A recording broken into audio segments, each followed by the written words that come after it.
Hey, sports card collectors and investors, thanks for joining me again today for another episode. I'm excited to announce that it is my birthday today. I'm going to take a break from cards. My wife has given me a little bit of leeway, especially the last few days leading up to my birthday. I've been hunting on eBay quite a bit. Like I had mentioned in another video, my watch list is actually full to where I've got to delete things to be able to add more. So I think it's safe to say I've certainly got a problem. But she's been really patient with me the last few days. But my family said today this is going to be a family day. So I wanted to sneak in this video kind of before we get everything going. Anyway, I hope that everybody is having a good weekend. I know we're all kind of still dealing with stuff, and I hope that for those that are really impacted, that you guys are able to make it through. And I feel for you, and you're in our thoughts for sure. So let's just power through. I feel like there's optimism as far as all the COVID stuff goes, and hopefully in the next month or so we can get back to somewhat of a normal life. But for this video, I wanted to dive into a Q&A. I haven't done a video like this yet, and so what I wanted to do is take some of the questions that I get online and try to answer them here in a video, and eventually I'd like to do a live stream. I've had people ask me if I could do a live stream. I do want to do that. I'm still getting caught up with all of the technology and figuring out how to do it, but I'm certainly not opposed to it. I think it would be fun. So that's something that we'll have coming down the road. But let's go ahead and dig into some of these questions that I've gotten here over the last week or so. So my first question is from JM, and what he said is, I have a collection of Luca Dodgers rookie cards. Should I sell or wait to rise up? So of course this is kind of a loaded question. It's tough to answer. Everyone's situation is different. So if you need the money now, then certainly, I would say look to sell, or I would say I wouldn't fault you for trying to sell if you need the money.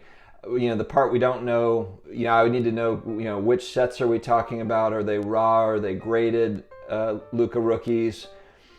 Are they part of your personal collection? So do they have sentimental value to you as well? Because that's a big factor.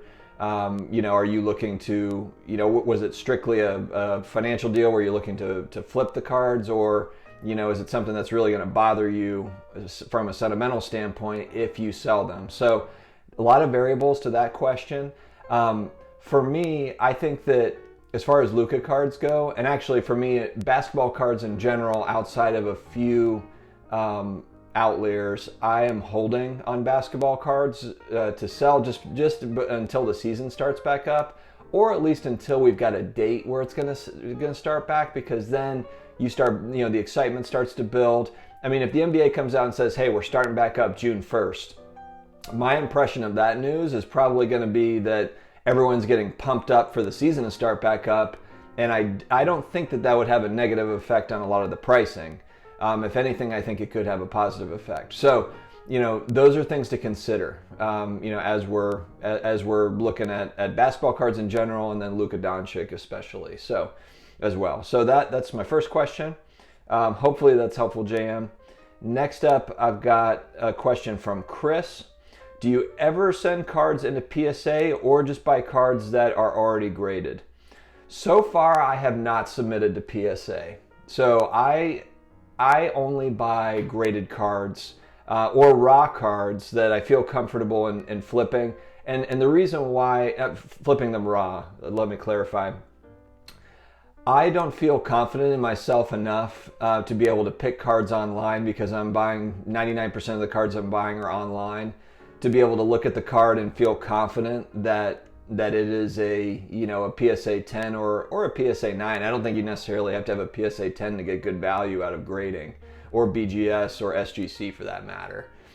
So I just don't have the confidence yet. I'm still kind of working up to it to submit to PSA. The other part is just with the shutdown, I had considered subbing to PSA Beckett, but then, the shutdown happened, everything's been closed, and then, you hear stories, that kind of the nightmare stories of turnaround time. And I'll be perfectly honest, I think that the only grading company that I would really look at now is SGC. And I know that people will balk at that, as saying like, oh, well, you're not going to get the same sort of value as you would get with a PSA graded card. But to be perfectly honest, I mean, I've been doing some research on that and looking at sold listings for SGC 10s.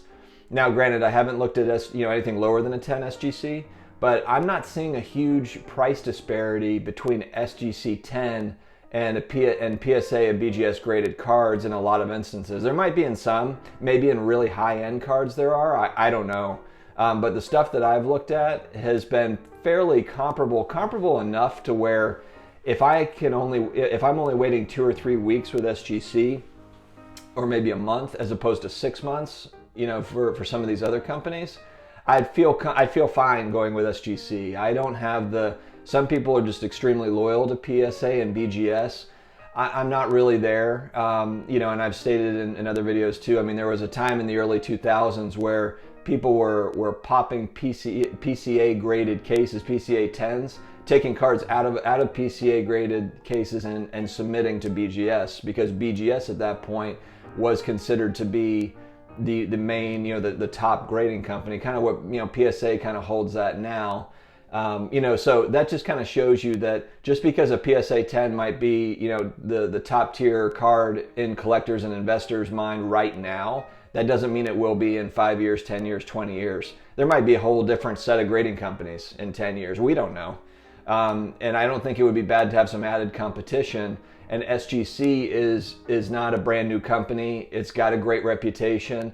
So, I think I'm kind of, if I do go that route, which I think that I'm going to, I'm right on the fence as to whether or not I'm going to sub to SGC, but I think that I am going to do a submission in the next, I would say probably 30 to 45 days, and I'll video it and let you know how it goes. But I just don't know. Like I said, I'm just not as confident in my grading abilities, to be able to just say, okay, this is going to be a 10, so there's just people that are much better at it than me. So we'll see how it ends up going. But yeah, to answer that initial question, I 95% of the time I'm buying a graded or a raw card that I feel that I can just go ahead and, and flip it raw. I'm not sending it in to get graded.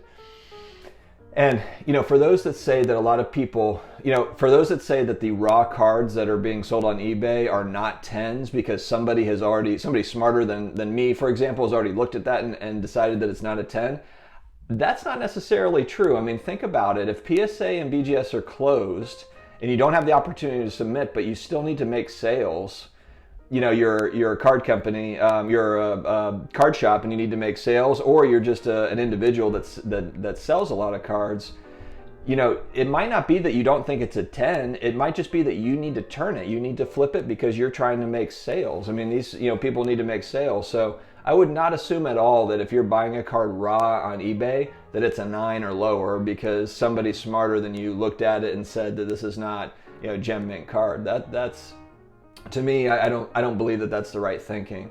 Are there some cards, of course, that were looked at and you could see some spots, or you could see a corner, you could see, yeah, of course. I mean, there's going to be cards that, are selling on eBay that won't grade out of 10, but, to say that they're all that way, I think is untrue. And I think that most people would agree with me on that.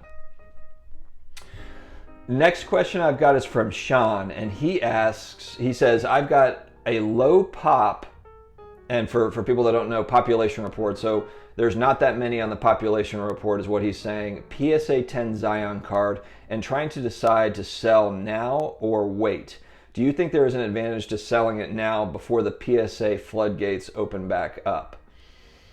And, I completely understand where this question is coming from. Timing is always kind of the tricky part with anything, but especially in sports card investing. So, for me, I would say because PSA is kind of slowly opening back up, and in other words, I don't believe that in 30 days they're going to send out 1 million cards back to everybody. I think that it's going to take time for them to get caught up. I think stuff is going to trickle out. I don't think it's going to flood out.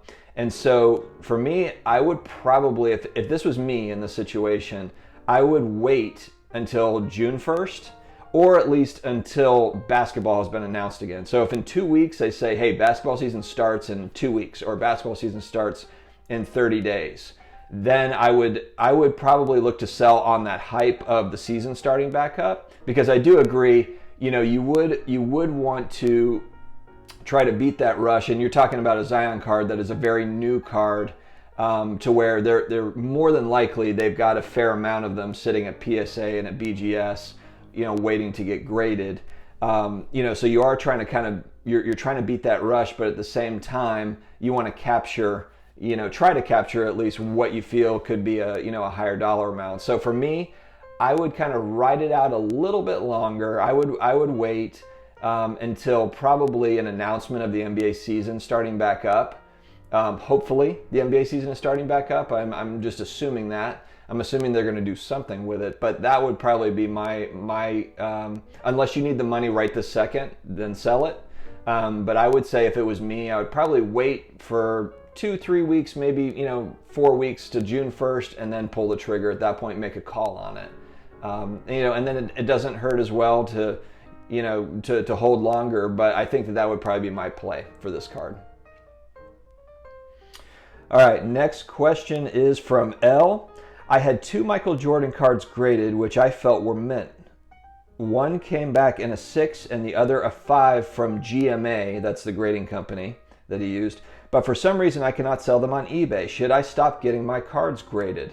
This is a great question, and I'm glad that it was asked. And from my experience, from what I've seen, GMA just doesn't have a strong enough reputation to really sell well. And even though these are Michael Jordan cards that I believe they were 80s Michael Jordan cards, so they're in demand cards, but I think that from what I've seen, people are just shying away from companies like GMA that are grading. And my advice probably would be, or what I would say is, you would probably be better off getting a lower grade at a PSA or a BGS, even if it came back a PSA 3. And I know that's not what you want to hear. That's not exactly good news, but a PSA 3 would probably sell better than a GMA 5, for example. So, and the same goes for BGS or even SGC. So I think that the issue here is the grading company, not necessarily your cards.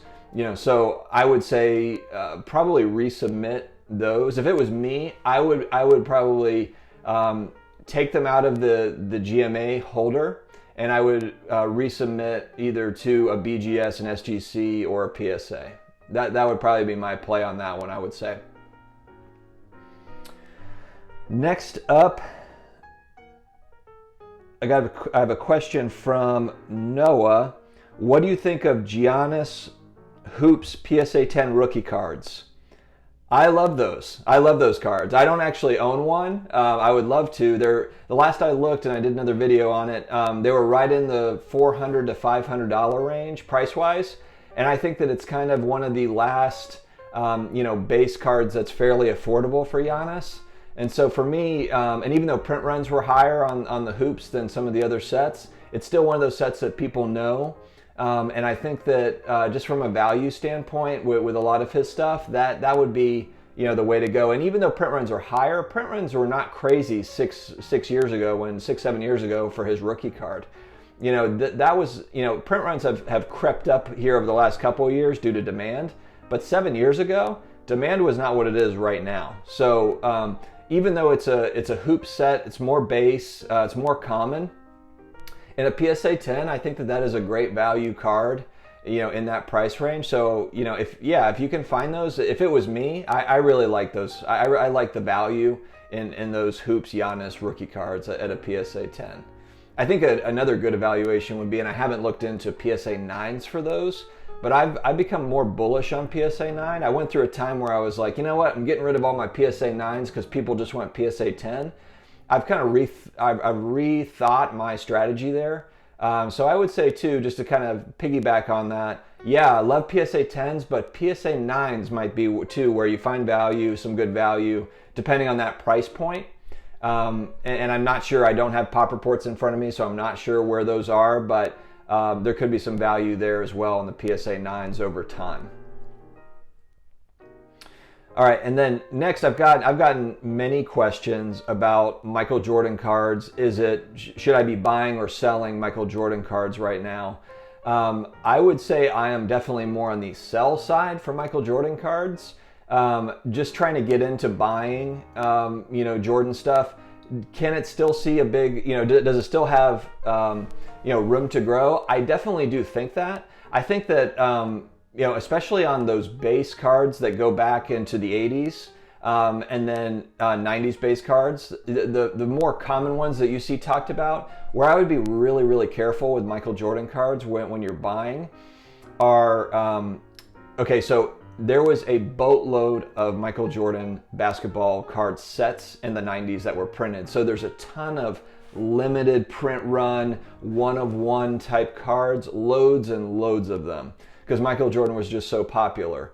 They were selling them all over the place. And so, just because something is a limited print, if you've got 1,000 sets that are limited print, then you can't really differentiate one between the other.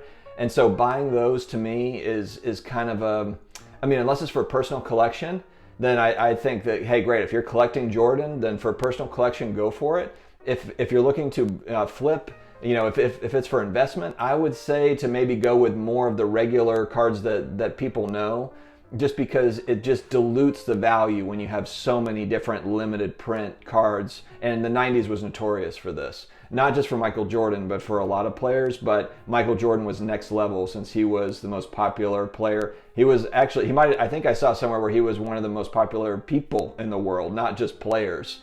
Most well-known people in the entire world in the 90s. So, that's one where, just be careful with those sets, I would say. And I'm more on the sell side for Jordan. You're riding that wave of pricing being at an all-time high because of the Last Dance documentary. So I'm more on the sell side. All right, and last up, I've got a question from Mike. What are your thoughts on Lamar Jackson rookie cards? Okay, so I really like Lamar Jackson as a player. My issue is that his cards went up so high last year. They spiked tremendously with him winning the MVP award, that I just don't know if there's good value right now if you're trying to get in. I think that last year, beginning of last season was definitely the time to get in, obviously, if we were all clairvoyants, kind of the same with Luca. But Lamar Jackson's pricing went through the roof.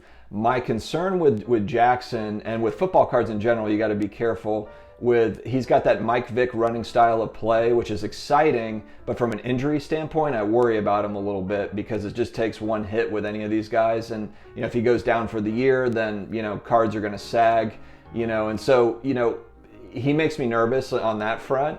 And then also, I just don't know, our defense is going to figure out his style of play and kind of a way to slow him down. Yeah, I think that they will. I think the defenses, they might not be able to stop him, but they will be able to scheme against him. And now that they've got a full season and a half of him, they're gonna NFL defenses, the NFL, that's what makes it so great, is that there's so much parity in the league. They can adjust. Offenses and defenses are always adjusting to each other, and it's just amazing. So I worry about that. I think that defenses will adjust to Lamar Jackson.